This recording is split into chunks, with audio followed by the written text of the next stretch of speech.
لوگ سمجھتے ہیں کہ جو چیز مہنگی ہو رہی ہے اس میں شہباز شریف کا اور مسلم لیگ نون کا قصور ہے. اوکے، اس پر مسلم لیگ میں ایک واقعہ ہوا کہ میاں محمد نواز شریف نے اپنی بیٹی مریم نواز کو مسلم لیگ نون کا چیف آرگنائزر مقرر کر دیا.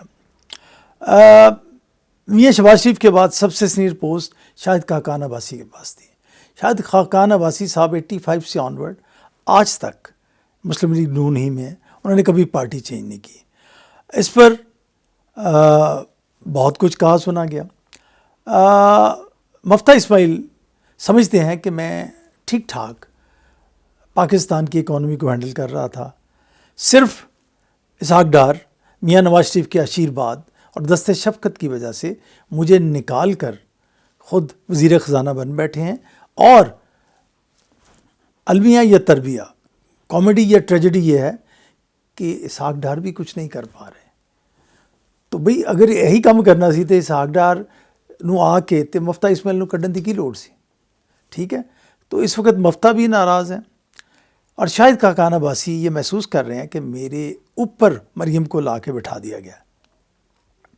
ان کی فیملی میں مریم کے ایمرجنس کی، نواز شریف کے سکسیسر کی حصے سے ابھرنے کی بہت ساری وجوہات ہیں جو آپ سے کسی الگ پروگرام میں ڈسکس کریں گے کہ ان کے اندر کیا چل رہا ہے. اگر میاں شریف صاحب ہوتے تو میاں نواز شریف کے سکسیسر یقیناً میاں شہباز شریف ہی ہوتے. میاں شہباز شریف میں کو کئی دفعہ اسٹیبلشمنٹ یہ آفر کر چکی ہے کہ آپ پرویز مشرف سے لے کے قمر باجوہ تک کہ آپ ایسا کریں کہ آپ میاں نواز شریف سے تھوڑی سی سپریشن اختیار کریں اور اسٹیبلشمنٹ آپ کو پرائم منسٹر بنانے کو تیار ہے. مگر وہ ہمیشہ انکار کرتے آئے. اس مرتبہ بھی وہ میاں نواز شریف کی اجازت سے پرائم منسٹر بنے ہیں.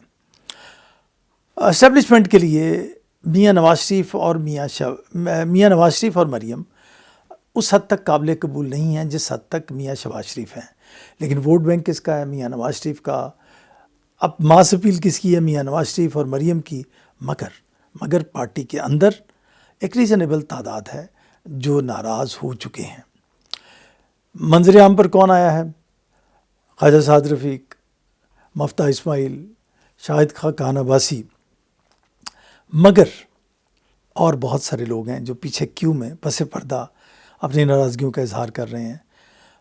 ان میں ایاز صادق بھی ہیں، اگرچہ ان کا بیان آ گیا ہے کہ مریم کی اپوائنٹمنٹ ہمارے سر آنکھوں پر. یہ کہنے کی ضرورت تبھی محسوس ہوئی جب ان کے متعلق کہیں بات ہوئی. تو ناظرین، مسلم لیگ نون کے پاس بیانیہ بھی نہیں ہے، وہ حکومت میں بھی ہے. مہنگائی کا ذمہ دار عوام اسے سمجھتے ہیں اور اس کے اندر بھی رفٹ پڑ چکا ہے. حمزہ شہباز کو کہا گیا ہے کہ آپ سیاست میں ایکٹیو پارٹیسپیشن سے گریز کریں، اور اسی لیے مریم کو چیف آرگنائزر بنایا گیا ہے. مریم کی اسٹریٹجی کیا ہے کہ she will come to the Pakistan, particularly in Punjab and generally in Pakistan. She will fight the case of PMLN to collect vote in futuristic elections which are going to happen in Punjab. اب پنجاب میں depend کرے گا کہ کون C M آتا ہے. پھر پنجاب میں یہ بھی ڈپینڈ کرے گا کہ اسٹیبلشمنٹ کا ٹلٹ کس طرف ہوتا ہے. بات اسٹیبلشمنٹ کی ہوئی تو آپ کو میں بتا دوں کہ اسٹیبلشمنٹ پاکستان میں کبھی اے پولیٹیکل نہیں ہو سکتی. اس کی وجہ کہ اسٹیبلشمنٹ کے سٹیکس پاکستان میں سب سے ہائی ہیں. پولیٹیشنز کے اتنے ہائی سٹیکس نہیں ہیں. یقین کریں عوام کے بھی اتنے سٹیکس ہائی نہیں ہیں اتنے ہائی سٹیکس اسٹیبلشمنٹ کے ہیں پاکستان میں. جن مین فیکٹرز کی وجہ سے ان میں ایک سب سے بڑا مسئلہ پولیٹیکل انسٹیبلٹی بھی ہے. اسٹیبلشمنٹ پولیٹیکل انسٹیبلٹی کی ذمہ دار عمران خان اور پی ٹی آئی کو سمجھتی ہے. میں پھر کہہ رہا ہوں، اسٹیبلشمنٹ پاکستان میں پولیٹیکل انسٹیبلٹی کی ذمہ دار پی ٹی آئی کو سمجھتی ہے. Social media trolling Imran Khan کو سمجھتی ہے، کیونکہ عمران خان اسٹیبلشمنٹ کو بار بار للکارتے ہیں، اس سے ہٹ کرتے ہیں، اور پھر دوسرے سانس میں کہتے ہیں کہ آؤ میرے ساتھ بیٹھو، ان چور ڈاکوؤں کو ہٹائیں. یہ پالیٹکس ہے. سو کالڈ جمہوریت بھی ہے، یہ کوئی صلاح الدین ایوبی کا کروسیڈ تو نہیں ہے.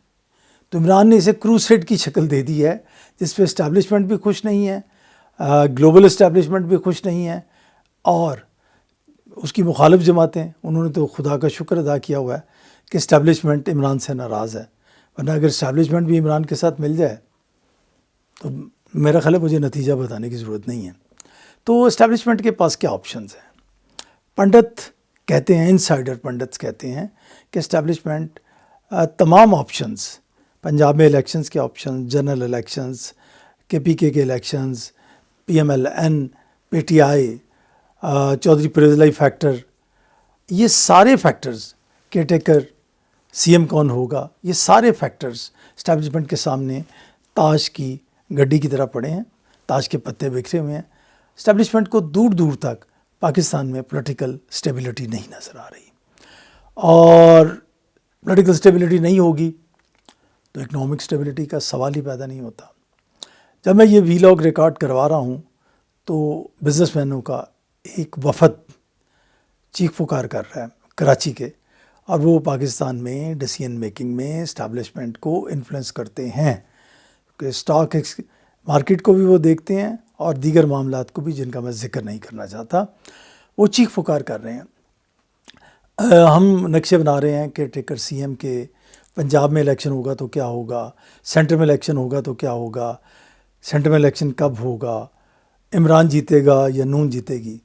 ایک اور فیکٹر بھی ہے جسے یاد رکھیے گا کہ اسٹیبلشمنٹ اس ذیلی جمہوریت کو پیک بھی کر سکتی ہے, اور ایک ایسا سیٹ اپ لا سکتی ہے جو پولیٹیکل ہو, جو رک کر پاکستان کو پہلے سیدھا کرے, پاکستان کے اکنامک اور پولیٹیکل ڈینٹ نکالے, چیزوں کو آرگنائز کرے, ری ارینج کرے, اور پھر اگر اس کا دل چاہے تو جمہوریت کو دوبارہ لانے کی زحمت گوارا کرے.